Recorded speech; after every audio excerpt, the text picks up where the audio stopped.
નમસ્કાર ખેડૂત મિત્રો, આજે આપણને વાત કરવાની છે કાર્બન 84ની. કચ્છમાં જ નહીં, ગુજરાતમાં જ નહીં, પણ મોટાભાગે આખી દુનિયામાં અત્યારે જમીનમાં કાર્બનના અભાવના કારણે ખેડૂતોને સારું ઉત્પાદન મળતું નથી.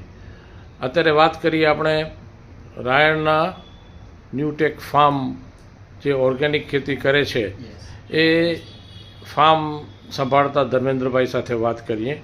ન્યૂટેક ફાર્મ એટલે વિજયભાઈ શાહનું ફાર્મ.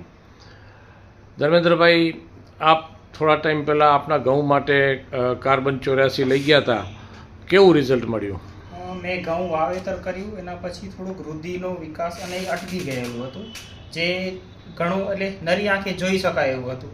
પછી શૈલેષભાઈના કયા પ્રમાણે મેં ઓર્ગેનિક કાર્બન 84નો ઉપયોગ કર્યો અને અત્યારે ઘઉં એટલે અવિશ્વસનીય જે રિઝલ્ટ કહી શકાય કે 2 ફૂટ ઉપરના થઈ ગયા છે અને હજી થોડીક લીલાશ છે. એટલે આ વરસાદ અને જે વાવાઝોડું આવ્યું એના નહીવત નુકસાન જેવું કહી શકાય. એટલે એ બધા ફાયદા છે અને એ ઉપરાંત મેં મગનો વાવેતર કરેલું છે. એટલે એ માટે હું કાર્બન 84નો ઉપયોગ કરીશ, એની હું સૌ ખેડૂતોને ભલામણ પણ કરીશ. એટલે આજે તમે મગ માટે કાર્બન 84 લેવા માટે આવ્યા છો, ઘઉંમાં રિઝલ્ટ જોયા પછી? યસ, અને હું સૌ ખેડૂતોને કાર્બન 84 ઉપયોગ કરવાની ભલામણ આપીશ.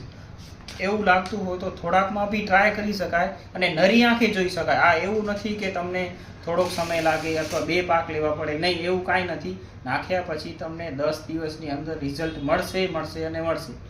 બહુ સરસ ધર્મેન્દ્રભાઈ, તમે ફક્ત ઓર્ગેનિક ખેતી કરતા ખેડૂતોને કાર્બન 84 વાપરવાની ભલામણ નથી કરતા, પરંતુ રાસાયણિક ખેતી કરતા ખેડૂતોને પણ કાર્બન 84 એકરે 1 કિલો ડ્રીપમાં કે પિયત પાણીમાં આપવાની ભલામણ કરો છો, તેના ખૂબ ફાયદા છે. ખૂબ સરસ વાત છે ધર્મેન્દ્રભાઈ, આપનો ખૂબ ખૂબ આભાર. Thank you.